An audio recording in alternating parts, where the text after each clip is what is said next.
हाँ जी स्टूडेंट्स, आज कुछ और फर्दर टर्म्स देखते हैं डायमेंशंस की। पहले जब हमने डायमेंशंस करी थी तो हमने कुछ इस हिसाब से डायमेंशन करी थी कि मैंने आपको बोला था कि 15-16 डायमेंशंस हमने करी कि टोटल 22 से 23 डायमेंशंस है जो कि आपको याद करनी पड़ेगी। सारी बुक्स में तो हालांकि बहुत सारी है, बहुत सारी याद करने की रिक्वायरमेंट नहीं होती, तो कुछ कॉम्प्लिकेटेड वाली थी वो मैंने स्किप कर दी, छोड़ दी थी। मैंने कहा था इसको अगली बार देखेंगे। उनको उनमें से कुछ डायमेंशंस है उनको कवर अप करते हैं, जैसे मॉडुलस ऑफ इलास्टिसिटी थी। ये हमने शायद पहले भी ली थी, कोई बात नहीं अगर दोबारा ले रहे तो। टर्म क्या था? Modulus of elasticity. अच्छा, मॉडुलस ऑफ इलास्टिसिटी के बहुत सारे अलग अलग नाम है, आप कंफ्यूज मत हो ना। मॉडुलस ऑफ इलास्टिसिटी को हम यंग्स मॉडुलस भी बोलते हैं। इसके टाइप्स है, हम इसको बल्क मॉडुलस भी बोल देते हैं, मॉडुलस ऑफ रिजिडिटी भी बोल देते हैं, शेयर मॉडुलस भी बोल देते हैं। अब जरा ध्यान रखना, हालांकि थोड़ा सा कंसेप्चुअल डिफरेंस है इन सब में। मॉडुलस ऑफ इलास्टिसिटी एक ब्रॉड टर्म है जो कि किसी भी बॉडी की इलास्टिसिटी मेजर करती है। Now what is elasticity? I will repeat it. Elasticity is a property bye virtue of which body regains its original shape after the removal of deforming force. Body खींचने के बाद कितनी जल्दी अपनी original position पर वापस जाती है उसको मैं इलास्टिसिटी बोलता हूं। एक रबड़ की तार खींचोगे और एक स्टील की तार खींचोगे, रबड़ ज्यादा खींचेगा, स्टील कम खींचता है, पर स्टील जल्दी वापस जाता है क्योंकि वो खींचे ही कम, घर से दूरी कम आया है तो वापस भी जल्दी पहुंच जाएगा। रबड़ ज्यादा खींचा है उसको कंपैरेटिवली स्टील से ज्यादा टाइम लगेगा। तो यंग्स मॉडुलस इलास्टिसिटी मेजर करता है वायर की जिसकी लेंथ है। बल्क मॉडुलस इलास्टिसिटी मेजर करता है वॉल्यूमेट्रिक सब्सटेंसेस की, जैसे एयर होगी जिनका वॉल्यूम है, जिसको लेंथ की टर्म्स में आप मेजर नहीं कर सकते, जैसे वाटर हो गया, कोई दूसरा लिक्विड हो गया, स्पॉन्ज टाइप मटेरियल हो गया, वॉल्यूम चेंज होता है। और शेयर मॉडुलस भी वॉल्यूमेट्रिक सब्सटेंसेस के होते हैं, बट ये होता है कि जिनका बेस अपनी जगह पर फिक्स होता है और अपर हाफ कई बार मुड़ जाता है। मतलब जो चीजें बेंड हो जाती है, जैसे मैंने पेन को यहां पर फिक्स किया, या एक इलेक्ट्रिक पोल है वो लगा हुआ है, वो फिक्स हुआ, नीचे से फिक्स है, हवा चली तो हल्का बेंड हो गया। पेड़ नीचे से फिक्स होता है, हवा चलती है, पेड़ कई बार बेंड हो जाता है, हवा बहुत तेज चलती है। तो जिनका बेस फिक्स है, बेंडिंग हो रही है, कोई वॉल्यूम में चेंज नहीं है, सिर्फ बेंडिंग हो रही है, तो इस तरीके से हम शेयर मॉडुलस या मॉडुलस ऑफ रिजिडिटी मेजर करते हैं। हमें इस सब झमेले में अभी नहीं पढ़ना, मुझे ये अभी ये इस कंफ्यूजन में नहीं पढ़ना।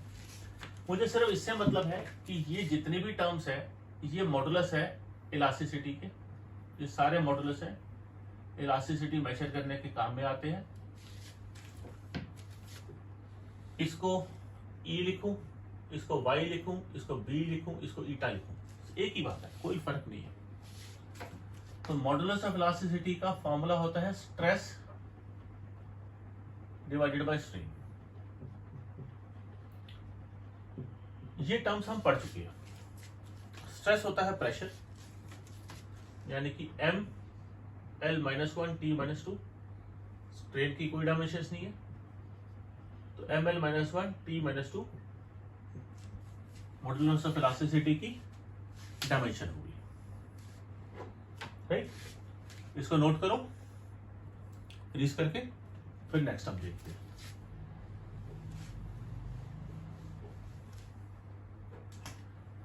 Term number 2, surface tension. इसको हम S से भी रिप्रेजेंट करते हैं, इसको हम सिग्मा से भी रिप्रेजेंट करते हैं। ये सिंबल है, इसको बोलते हैं सिग्मा, ठीक है। इसको लिखते ऐसे है बना के शेप, और इसको बोलते हैं सिग्मा। सरफेस टेंशन क्या होता है ये एक लिक्विड की प्रॉपर्टी है जिसकी वजह से लिक्विड का फ्री सरफेस एक मेम्ब्रेन की तरह काम करता है। अब I try to explain you. Bubble, so bubble आप फुलाते हो, फूंक मारते हो, बबल फूल जाता है, जो मार्केट में मिलते हैं टॉय शॉप्स पे। अब क्या होता है, आपने फूंक मारा, बबल फूल गया, बबल के अंदर एयर ट्रैप्ड है, बाहर भी एयर ट्रैप्ड है। अंदर वाली एयर बाहर जो ट्रैप्ड है अंदर वाली, वो बाहर वाली एटमॉस्फेरिक एयर से इंटरेक्ट नहीं कर पा रही जब तक वो बबल फटेगा नहीं। यानी कि वो हमने एक बाउंड्री बना दी। वो बाउंड्री में क्या हो रहा है, वो बबल का हर मॉलिक्यूल एक दूसरे के फोर्स ऑफ अट्रैक्शन की वजह से एक दूसरे के साथ जुड़ा हुआ है। तो this force of attraction is surface tension. पानी की बूंद जब गिरती है, जब बारिश होती है, तो drop is spherical in nature, sphere होता है, क्योंकि हर बूंद एक दूसरे के साथ जुड़ती है, आपस में एक दूसरे को अट्रैक्ट करती है। तो अट्रैक्शन की वजह से क्या होगा, for a given volume they will try to attain minimum area. तो स्फेरिकल हो गया नेचर में। मरकरी की ड्रॉप्स भी स्फेरिकल होती है।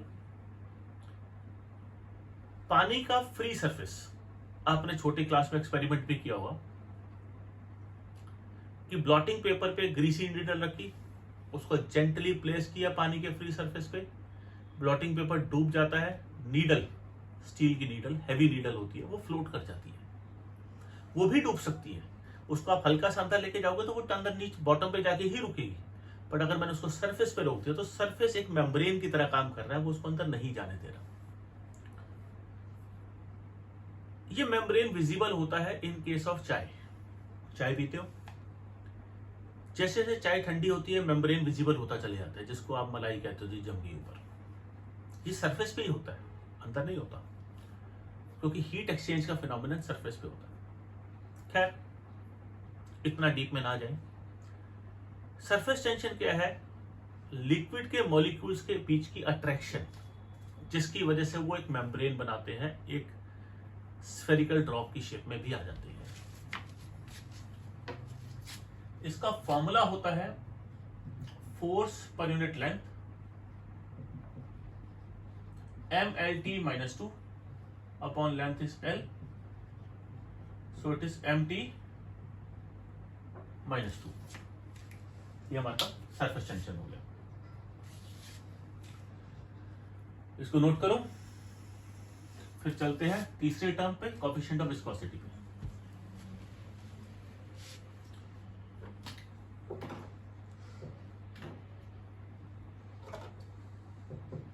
Coefficient of viscosity. देखो, विस्कोसिटी एक जनरल टर्म है जो कि हम लिक्विड की थिकनेस के लिए यूज करते हैं। जितना गाढ़ा लिक्विड उतना ज्यादा विस्कस, उतनी ज्यादा उसकी विस्कोसिटी। एक फ्लैट सरफेस पे पेंट गिराऊं, पानी गिराऊं, फ्लैट सरफेस को इंक्लाइन कर दूं, टेढ़ा कर दूं, पेंट धीरे धीरे धीरे धीरे आगे जाएगा, पानी एकदम से स्पीड से आगे जाएगा, क्योंकि पेंट के मॉलिक्यूल्स के बीच की अट्रैक्टिव फोर्स बहुत ज्यादा है, इसलिए वो ज्यादा विस्कस है। हर मॉलिक्यूल आगे वाले को आगे नहीं जाने दे रहा, वापस खींच रहा है अट्रैक्शन की वजह से। जब भी आप किसी मीडियम में बॉडी मूव करती है, आप खुद भी मूव करना चाहो, तो आपको वो मीडियम एक ड्रैगिंग फोर्स देगा, एक तरीके से फ्रिक्शन फोर्स प्रोड्यूस करेगा, आपके मोशन को रेसिस्ट करेगा। एयर की डेंसिटी कम है पर ड्रैगिंग फोर्स एयर भी देती है। मीटराइट जब एटमॉस्फेयर में एंटर करता है, due to the same dragging force it burns out. आपको फील नहीं होता क्योंकि आपकी स्पीड उतनी ज्यादा नहीं है। हम भागते हैं, हमें वो ड्रैगिंग फोर्स फील नहीं होती। पर अगर चलती ट्रेन से, जो ट्रेन बहुत तेज चल रही हो, एक तेज गाड़ी से अगर मैं हाथ बाहर निकालूं तो मुझे उसी एयर की ड्रैगिंग फोर्स पीछे की तरफ मिलती है। जितनी स्पीड से आप हवा में रोड पे भाग लेते हो, उतनी स्पीड से आप स्विमिंग पूल के अंदर नहीं भाग सकते, क्योंकि पानी विस्कस है, वो आपको ड्रैग देगा। आप एरोप्लेन से जंप करके नीचे आए, आप स्पीड से नीचे आ रहे हो, आपको ड्रैग मिलता है। The moment you open your parachute, आपका ड्रैग बढ़ जाता है, स्पीड कम हो जाती है। तो एटमॉस्फेयर, कोई भी मीडियम ड्रैग देता है जो मीडियम जितना ज्यादा डेंस होगा वो उतने ज्यादा ड्रैग देगा। इसके लिए एक फॉर्मूला होता है, अगर एक मीडियम में एक spherical body, this is simple formula for spherical body, जिसका रेडियस r है, वो मूव कर रही है, वो मोशन में है, स्पीड v है, तो इसका ड्रैग, जिसको मैं विस्कस ड्रैग बोलता हूं, वो पीछे की तरफ होता है। ऑब्वियसली मोशन नीचे है तो ड्रैग मोशन को रेसिस्ट करेगा, पीछे होगा। इसका फॉर्मूला होता है विस्कस ड्रैग का 6 पाई ईटा आर वी। ये विस्कस ड्रैग क्या है? बेसिकली एक तरीके से रेसिस्टिव फोर्स है। ईटा हो जाएगा F V 6 pi R V, force होता है M L T minus 2, 6 pi constant है, आर है लेंथ, वेलोसिटी है एल टी माइनस 1, ये हो जाएगा M L minus 1 T minus 1। ये मेरा कोएफिशिएंट ऑफ विस्कोसिटी की डायमेंशन होगी। अगर आपका रट्टा अच्छा है, सॉरी टू से, अगर आपका रट्टा अच्छा है तो आई विल प्रेफर आप सब चीज, ये डायमेंशन जो है थोड़ी सी है, इसको रट्टा मार लो। क्योंकि कई बार क्या होता है, ये जो टर्म्स मैं यूज कर रहा हूँ, मैं कोशिश कर रहा हूँ इनको समझाने की, बट ये जो टर्म्स है ये थ्रू आउट तो हमारे कंप्लीट सिलेबस की टर्म्स है। इनको हम आप बेटर तरीके से समझोगे जब हम मैं एक एक टर्म पे एक एक दो क्लास लगाएंगे, वो तभी होगा जब हम वो चैप्टर पढ़ेंगे, तो उसकी अंडरस्टैंडिंग, बेटर अंडरस्टैंडिंग बनती है। अभी तो एक ब्रॉडर पिक्चर मैं आपको दिखा रहा हूँ कि ये टर्म का मतलब ये है, ठीक है ना? तो समझ आए, बहुत बढ़िया। समझना चाहते हो और फोन कर लो मुझे, कोई चीज नहीं समझ आए और रट्टा मारना है रट्टा मार लो, पर ये टर्म्स डायमेंशंस आपको याद होनी चाहिए, इसके बिना क्वेश्चन नहीं होंगे आपके आगे, ये याद, ये ध्यान रखना।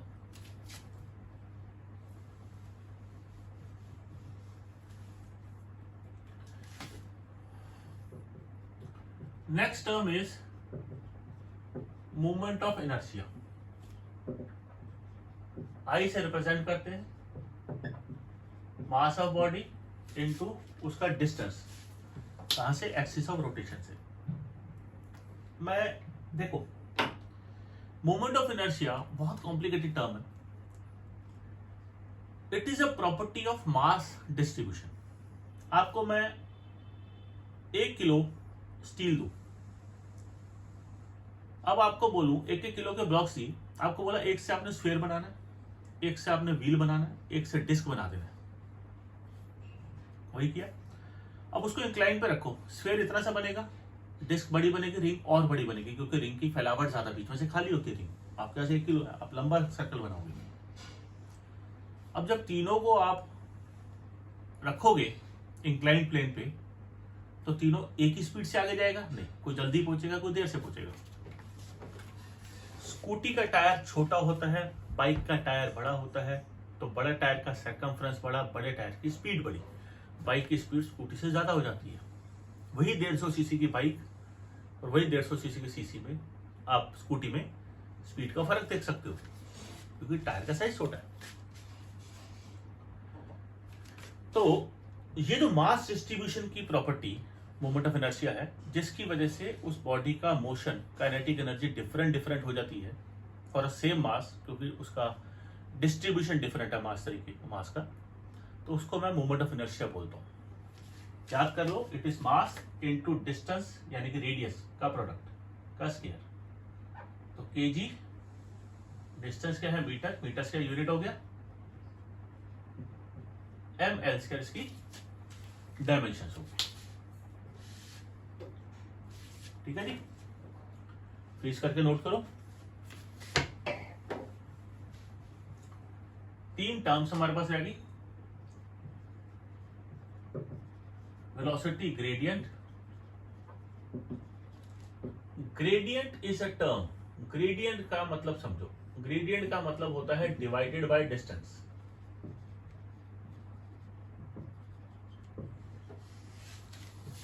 जैसे आप बोलते हो rate of change of velocity, तो rate of change of velocity क्या होता है? Change in velocity divided by time.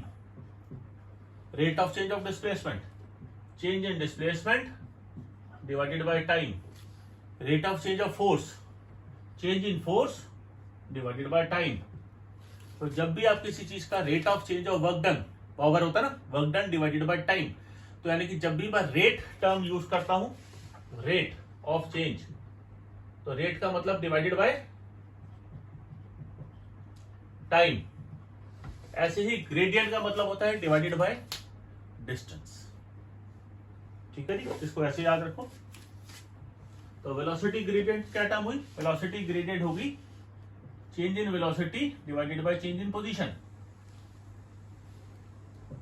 Velocity is lt minus 1, position is length l, तो वेलोसिटी ग्रेडियंट क्या हो जाएगा? t minus 1। ऐसे ही हमारे पास अगर टर्म आती है प्रेशर ग्रेडियंट, ये भी आएगी आपके पास। तो प्रेशर ग्रेडियंट क्या हुआ? Change in pressure divided by change in distance. Pressure होता है ml minus 1 t minus 2, pressure is force upon length, distance is l। ml minus 2 t minus 2 आपके पास हो जाता है प्रेशर ग्रेडियंट। ठीक है ना? तो किसी भी चीज का ग्रेडियंट मतलब डिवाइडेड बाय डिस्टेंस, रेट मतलब डिवाइडेड बाय टाइम। नोट करो, फिर मैं इसको रब करूं, फ्रीज करके नोट करना।